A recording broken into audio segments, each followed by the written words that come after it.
高科研主持雷婉瑩、鍾偉文。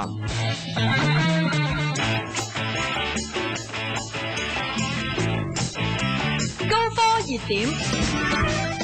咁啊，繼續我哋話題啦。咁而家我哋今日請到嘅嘉賓咧，就係 Hong Kong RFID 公司佢哋嘅業務發展總監楊振華 Greg 咧，同我哋啱介紹緊佢哋而家喺上海世博嘅展區入邊用咗啲嘅技術啊。咁啊，剛才 break 嘅時候啊 ，Greg 話：係咪你頭先嗰隻互動光影地台系統、就唔係用咗 RFID 嘅，係用咗另外一種學理或者就係電感技術。電感技術英文叫做乜嘢啊？Capacitance。完全。嗱，我哋以前講 iPhone 嘅時候咪講過咧，唔係用壓力嘅感應，係用電容嘅感應咁啊。我哋講緊即係感應咯，即係撳嗰個 touch screen 嘅時候，撳嗰個 screen 就唔係，所以你屎咁爛撳佢都唔睬你嘅。最緊要你係咪有電？唔係應該係導到電嘅嘢係咪咧？嗱，譬如你好似咧用 iPhone 嗰啲咁嘅 touch screen 啦，你攞嗰啲咩遊戲機嗰啲筆咧去篤咧係篤唔到噶嘛。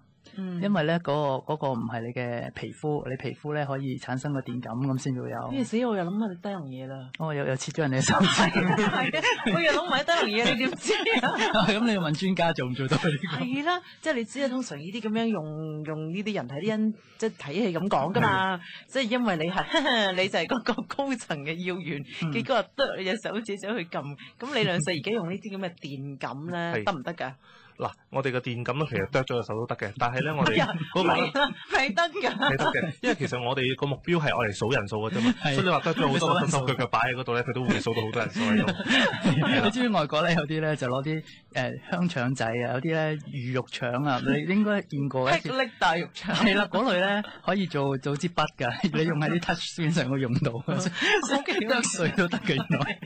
但係有一樣嘢咧，同 iPhone 唔同嘅，即係我哋嘅電感同 iPhone 嘅電感，iPhone 或者其他啲手機啦，始終你都係要攞個手指掂住佢，你先可以感覺到嘅。但係我哋咧凌空5cm 到7cm 咧，都已經係可以感應到嘅。所以點解你話着住鞋、高踭鞋都得啊，玻璃鞋都得，玻璃鞋都得，嚟5cm 咁多都得。喂，要啊！有啲女士唔係啊，我唔知咪睇雜誌，某啲男明星嫌自己唔夠高，專登特製嗰啲特厚高踭鞋，特厚高踭鞋，成個升起5寸嗰啲咧，5寸就多過7cm 喎。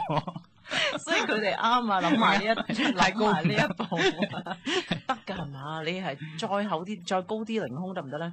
再厚啲要去調校咯，但係即係個長管其實如果5cm 到7cm 其實都可以容納到大部分隻腳㗎啦。係啦，咁嗰個電容感應器其實有冇電波發放出嚟嘅，還是係就咁踩上去就感應嘅啫？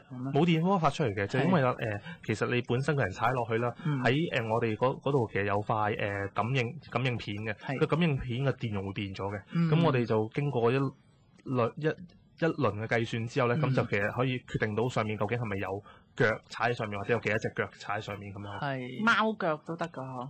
貓腳就太細啦，可能。狗腳。我哋依家暫時研究，即係調教到係人腳嘅。就算你係一個細路仔或者一個巨人咁咧都得嘅，但係貓腳太細啦，就所以可能要再重新。即係其實佢冇腳去教到嘅。係啦。我喺度諗緊派隻貓派隻狗嚟走嚟走去，跟住個 pattern 變嚟變去都幾得意啊！哇，好特別添喎！係呢個係一個 artwork 嚟嘅，即係可以揾隻狗啊，揾隻馬騮去畫畫嗰啲咁咧。係啦，即係呢樣嘢咧，我哋可能要再解釋清楚。有啲朋友就可能講啦，咁搞嚟真係乜啊？嗱，你試想其實可唔可以真係咁講咧？我哋用個簡單啲嘅講法咧，用咗你呢個系統之後，咁即係邊一個人行過學你或者任你教，即係貓貓狗狗咩都得啦，大笨象行都得啦。佢行過嘅時候，跟住咧就會成個場景會有唔同嘅場景變換啦。即係睇咁啊！你要變換咩場景就視乎你個軟件當時要投影啲乜嘢落去啦。即係我行去邊咁，跟住就變咗可能出咗朵花。出咗個靚女，出咗即係咁樣啦，係咪啊？係，同埋下面嗰啲發光咧即係本身嗰啲 pattern 都可以唔同咯。即係睇翻個情況，原來朝頭早嘅譬如好光，即係喺個環境好光咧，咁我下面咧可能要校翻光啲，但係譬如夜晚我又可能成個 mood 咧又可以校翻暗啲咁樣。咁呢個就變咗，我即刻諗到咧，就係喺室內設計啦。都幾大突破喎！如果咁樣用咗，即係本來你諗下，你做室內設計，你不外乎就油啦嚇，即係由擺啲靚啲嘅佈景喺度，或者擺啲一嚿嚿嘅掛幅畫上去咁啦，喺度係咁做啦。咁而家你用咗呢啲嘅即係多媒體技術之後，就變咗係你中意出咩嘅影像就出名影像啦。多咗好多互動仲元素咯。有地板又可以變色啦，簡單嚟講，變係啊圖案變色，周圍又可以多咗好多圖案出嚟。係哇！咁我喺度諗緊，咦喂，咁幾靚喎！夜晚一片星光咁樣。係啊，同埋咧，你企上去個地板又會變啦，又會因應你行嘅部分唔同啦，或者你行嘅路線唔同啦，佢會有唔同嘅圖案出現咁咯。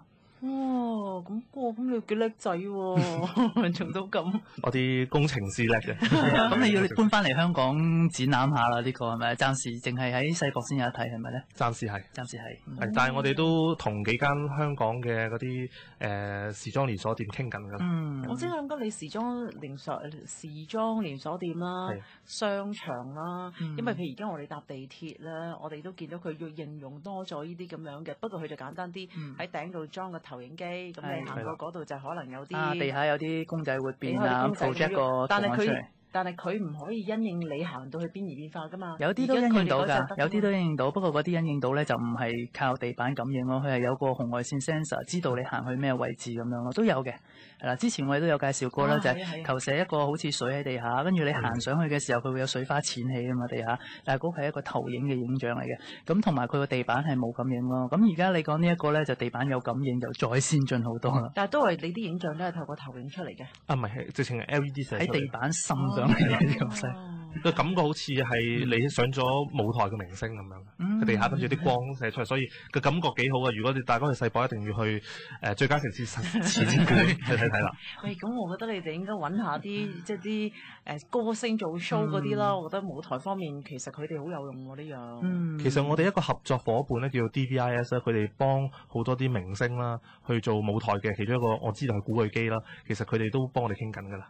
其中我哋嘅合作伙伴。係咯，即係好多，因為其實近呢幾年咧，如果大家又去睇演唱會啦，其實而家係靚咗好多㗎，因為佢哋都幾充分利用啲 LED 嘅投射啊等等咧，咁啊所以令到佢哋嘅成個而家嘅舞台設計係後邊有塊大嘅板嘅啫嘛，跟住個板就不停喺度用啲軟件嚟用佢圖案變化。咁你而家就唔單止係嗰塊板嘅限制，你連地板都可以，咁就變咗立體感好多啦。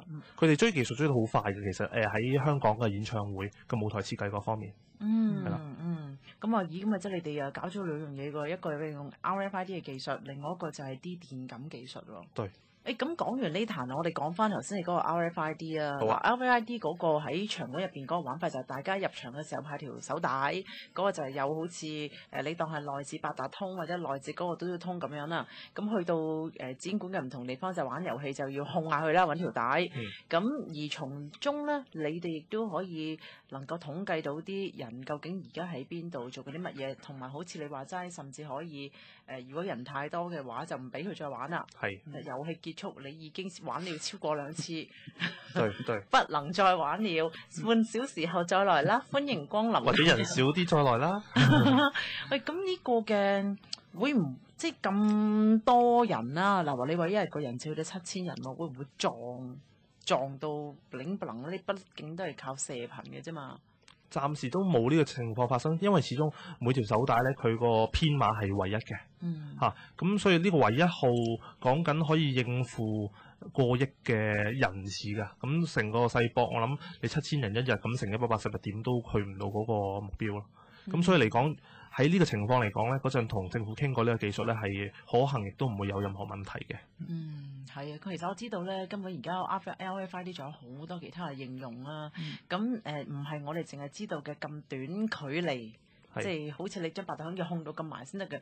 其實任教嘅啫嘛，你只要諗下，你將八達通要控到咁埋先至感應到。但係你揸車其實個距離遠好多噶嘛。咁其實真係任你調教噶咯喎。其實睇翻嗰個射頻標籤啦，有冇電池喺入面啦？即係譬如好似八達通咁，點解咁近咧？因為佢自己本身冇電池喺入面嘅。咁但係如果你有電池喺入面咧，就可以去到30米到50米，甚至更加遠嘅。哇！咁嗰個應用就可能會廣泛好多噶喎。休息翻嚟再講。